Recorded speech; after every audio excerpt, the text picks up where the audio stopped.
Baik, definisi hukum syara. Hukum syara adalah seperangkat peraturan yang berdasarkan ketentuan Allah, di mana tingkah laku manusia yang diakui dan diyakini berlaku serta mengikat untuk semua umat yang beragama Islam. Adapun pembagian hukum syara, satu, hukum taklifi, yaitu di mana seruan yang menjelaskan tentang hukum-hukum perbuatan manusia. Kedua, hukum al-wadi, yaitu seruan yang menjelaskan berbagai perkara yang dituntut oleh hukum perbuatan manusia. Adapun bentuk-bentuk hukum taklifi yaitu ada 5. Yang pertama wajib. Wajib yaitu sesuatu yang diharuskan atau diperintahkan oleh Allah dan Rasul untuk seorang mukallaf.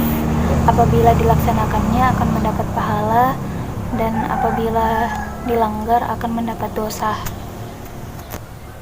Yang kedua itu sunnah, suatu perbuatan yang dianjurkan oleh Allah dan Rasulnya. Apabila dilaksanakan akan mendapat pahala, dan apabila tidak dilaksanakan tidak apa-apa, tidak mendapat dosa dan tidak mendapat pahala.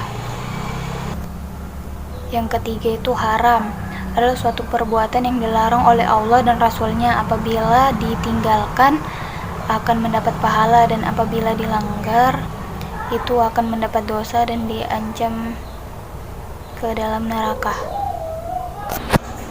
Yang keempat itu makruh. Makruh adalah sesuatu yang dianjurkan syariat untuk meninggalkannya. Jika meninggalkannya itu mendapat pahala, dan jika dilanggar itu tidak berdosa. Yang kelima itu mubah, adalah sesuatu yang ada keizinan dari Allah untuk melakukan atau tidak melakukannya, mendapat pujian atau mendapat celaan.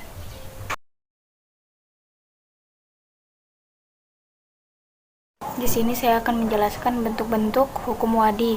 Hukum wadi itu ada 5. Yang pertama sebab. Sebab adalah suatu hukum yang dijadikan syar'i sebagai tanda adanya hukum. Misalnya dalam firman Allah surat Al-Isra ayat 78 yang artinya dirikanlah sholat sesudah matahari tergelincir. Yang kedua syarat. Syarat adalah sesuatu yang berada di luar hukum syara, tetapi keberadaan hukum syara bergantung kepadanya. Misalnya dalam firman Allah surat An-Nisa ayat 6 yang artinya dan ujilah anak yatim sampai mereka cukup umur untuk kawin atau dewasa. Ayat ini menunjukkan bahwa kedewasaan anak yatim menjadi syara hilangnya atas perwakilan dirinya. Yang ketiga mani atau penghalang, sifat yang keberadaannya menyebabkan tidak ada hukum atau tidak ada sebab. Misalnya dalam hadis Nabi yang berbunyi pembunuh menjadi penghalang mendapatkan warisan. Selanjutnya yang keempat yaitu sahih, adalah suatu hukum yang sesuai dengan tuntutan syara, yaitu terpenuhnya sebab, syarat, dan tidak ada mani atau penghalang. Yang kelima batil, ialah terlepasnya suatu hukum syara dari ketentuan yang telah ditetapkan dan tidak ada hukum yang ditimbulkannya. Misalnya dalam memperjualbelikan minuman keras, dalam akad ini tuh dibatalkan karena dalam minuman keras tidak ada harta dalam pandangan syara. Mungkin itu adalah macam-macam dari bentuk hukum wadi.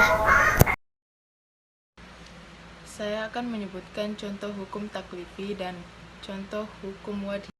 Contoh hukum taklifi yaitu 1. Melakukan sholat 5 waktu karena wajib. 2. Tidak meminum khamar karena haram. 3. Tidak melakukan riba karena haram. 4. Makan minum tidak dilarang jika sedang tidak berpuasa karena mubah.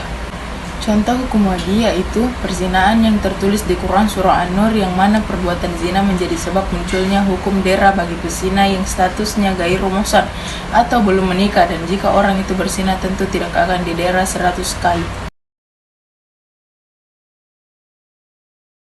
Perkenalkan, nama saya Muhammad Fadilaksa, berasal dari kelas C program studi Perbankan Syariah. Saya akan menyebutkan unsur-unsur hukum syara. Yang pertama yaitu al-hakim, yang kedua mahkum fih bil, yang ketiga mahkum alaih, yang keempat aliyah. Assalamualaikum warahmatullahi wabarakatuh. Assalamualaikum warahmatullahi wabarakatuh. Perkenalkan, saya Zulhulifat Tauhid, NIM 90500121073. Saya dari kelompok 1. Di sini saya akan menjelaskan 4 bagian definisi dari unsur-unsur hukum syara. Langsung saja, yang pertama yaitu al-hakim. Secara bahasa berarti orang yang memutuskan atau menetapkan hukum. Yang kedua, mahkum fi, yaitu perbuatan mukallaf yang berkaitan dengan hukum. Yang ketiga, mahkum alaih, yaitu mukallaf yang layak mendapatkan kitab dari Allah di mana perbuatannya berhubungan dengan hukum syara. Yang keempat yaitu ahliyah, berarti kemampuan atau kecakapan. Sekian dari saya. Wassalamualaikum warahmatullahi wabarakatuh. Bismillahirrahmanirrahim. Assalamualaikum warahmatullahi wabarakatuh. Perkenalkan, nama saya Hurul Anwar. Saya akan menjelaskan yaitu pembuat hukum. Pembuat hukum dalam pengertian Islam adalah Allah Subhanahu wa Ta'ala. Dia yang menciptakan manusia di atas bumi dan Dia pula yang menetapkan aturan-aturan baik kehidupan manusia, baik dalam hubungannya dengan kepentingan hidup di dunia maupun untuk kepentingan hidup di akhirat. Baik aturan yang menyangkut hubungan manusia dengan Allah maupun hubungan manusia dengan sesamanya dan alam sekitarnya. Dari uraian yang saya sampaikan tadi dapat dipahami bahwa pembuat hukum satu-satunya bagi umat Islam adalah Allah Subhanahu wa Ta'ala, sebagaimana ditegaskan firman Allah dalam surah Al-An'am 57, Yusuf 40 dan 67, yang artinya sesungguhnya tidak ada hukum kecuali bagi Allah. Cukup sekian. Assalamualaikum warahmatullahi wabarakatuh.